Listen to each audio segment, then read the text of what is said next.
All right, lesson 9. We're getting into some real fun and the real meat of a lot of the TradingView Drawings Panel tools.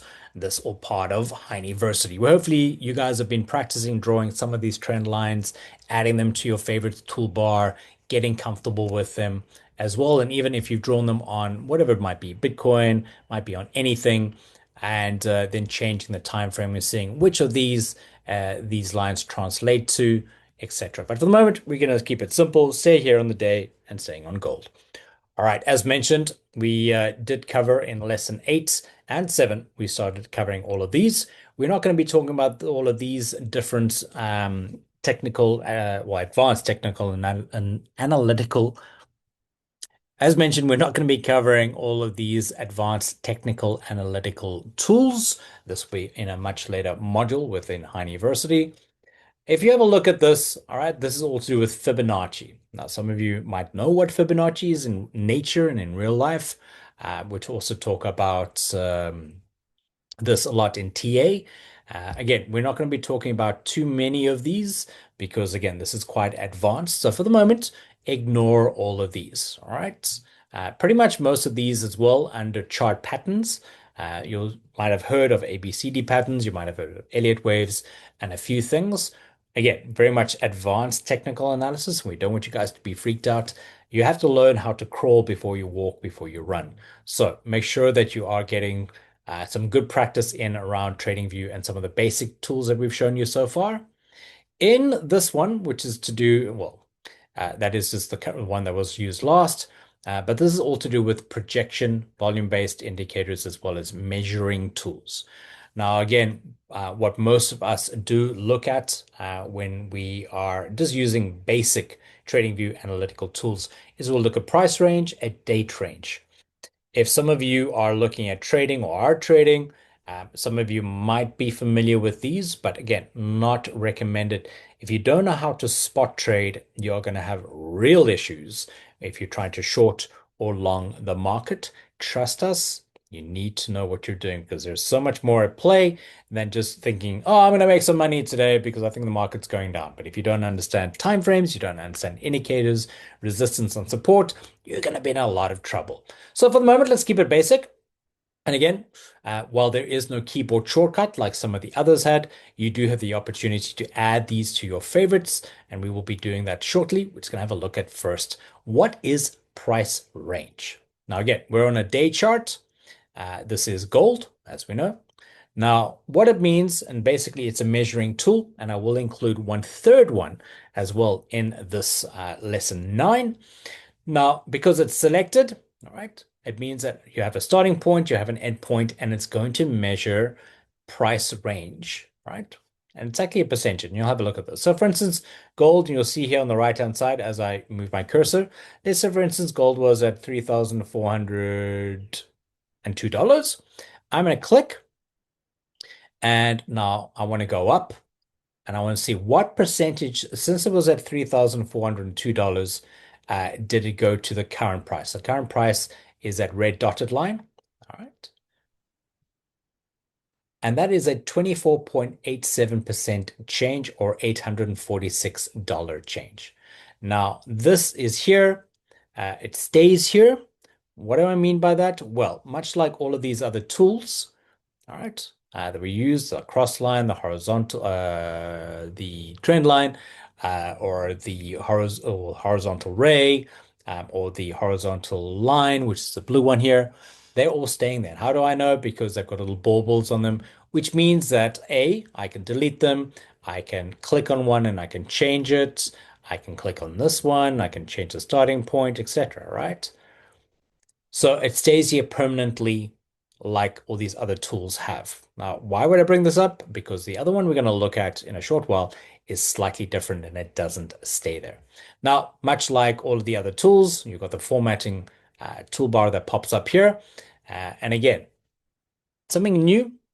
This is the background color versus the actual line colors, which are that dark blue. That full is all of this light blue that's in between the starting point and the end point. But all of this can be changed either by clicking here, or you go into settings. All right, so the line, let's just show you what we're talking about. is that blue line, that blue line, that blue line. You can change that there if you like to, make that green, or make it blue, keep it blue. Most of us do that. Here you can change this as well. And this would be that background color, all right? So entirely up to you guys what you feel is appropriate. A lighter blue, whatever you guys want. Purple, go wild. Okay.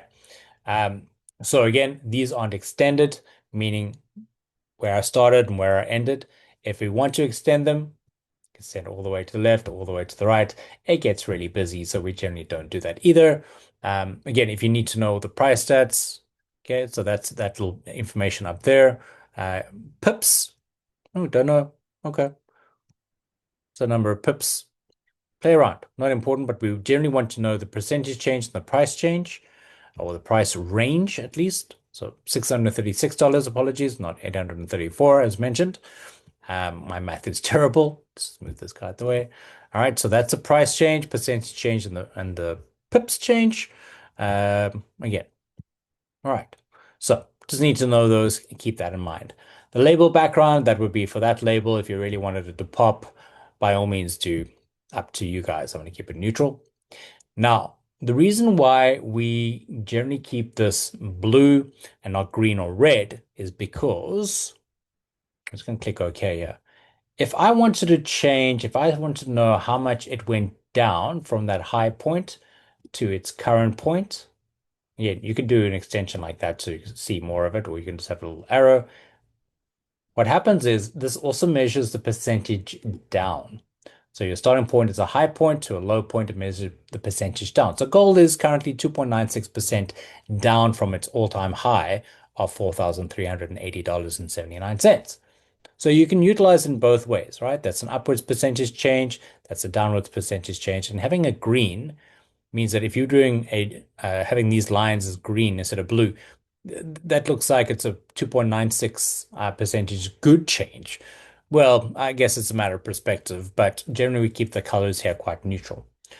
Um, you don't have red or green, basically. Now, text, you can add some extra text like we've shown you guys before. So drop down if I wanted it, and that's telling me, all right, it's in there in the middle. That's what you can change there. Coordinates, again, you can click and drag and change them yourself. That's entirely up to you. Visibility, again, your guys' choice entirely. All right. So that is a price range or percentage range tool. And if you like to keep that there, make sure that it is favorited. Now, the difference with a date range is that you can now measure, like, in how many days has it gone from, where was it? There to the all-time high, which was today. And that's 19 bars, okay? Or 25 days. Now, why is there a difference? Is that gold is only traded during open market hours, which is Monday to Friday. So there were 6 days that were missing, so 3 weekends in that time. But either way, it tells you how many bars, how many candles, which equates to how many days. If we want an hour chart and we want to measure it, show hours, but also show bars. So 19 bars will be 19 hours, especially if the market is open during that time. But the market doesn't stay open for 19 hours. It depends, but have a look and you can see what has moved in that time. Now, pretty much exactly the same. You can go into all of these, change, I'll add some text as well, change the text color. You can change that fill color if you wanted it different to your price range or percentage range tool. You can play around with all of that. There is another one here as well. I'm just going to quickly add this to our favorites, is that you can do a combination of the two above. Now, most of the time, people use one or the other. If you'd like to utilize both, that is pretty handy because I'm just going to add this quickly and I'll show you guys. So let's just do this as an example. All right. So this shows me both a percentage change in time as well as what period of time. That's pretty good. And that will stay there. Remember, all of these stay here. One of the other tools that traders, whether it be of gold, stocks, derivatives, crypto, use and utilize very often is actually this ruler tool or a measuring ruler. Now, again, there is not a keyboard shortcut that would normally be shown like we have for these, but there is a keyboard utility function. And if you hover over this and you use your shift key on your keyboard and you click anywhere is where you will start. So you can start to see it's very different to these guys in the sense that I'm going to select that measure tool. I'm going to click this. I haven't used the shift key at all because that is selected. I'm going to click to start. I'm going to move it up or I'm going to move it across. All right, wherever you like. And you click again to end and it gives you percentage over time, right? However, it doesn't have the starting little circle or bauble or an end one as well, because if I click anywhere on my chart now, it'll disappear. Traders utilize this very often because it's a quick measure. All right, 1, 2, all right, done. 4.23% in 9 days, 0.7 bars. This one will stay, and this one you can edit and you can move around, you can change the colors. This is always going to be stock standard blue. And again, you can go up, you can go down. Now it changes from blue to be positive, red to negative. Click it and it stays there. All right. Until you click on your chart again. So if I were going to now like, cool, I want to now just do a quick trend line here and here. I'm like, oh, okay, now it's disappeared. So most people use these because they stay. But if you find that they get annoying and you're like, oh, I don't really want to now go and delete something. All right. Ah, flip, I needed it back. Yes, you can do the undo button. That's fine. But having this, because you would quickly want to measure what did gold do since the 20th of August until today's date and the current price, you're like, cool, 27.97 in 58 days. Lovely. Click my chart. It disappears. All right. So in this lesson 9, we've covered a couple of other ones. And when we get into lesson 10, we're going to start to look at these great tool options and then as well as text options, maybe some of these, and that'll be the majority of these lessons regarding the drawings panes before we get into some other great HineyVersity Module 1 TradingView overview videos, including watch lists and alerts as well. Well, thanks for joining us here in lesson 9 in module 1. Please go ahead and practice. And again, if you have any questions, do shout out. Until then, ciao, ciao.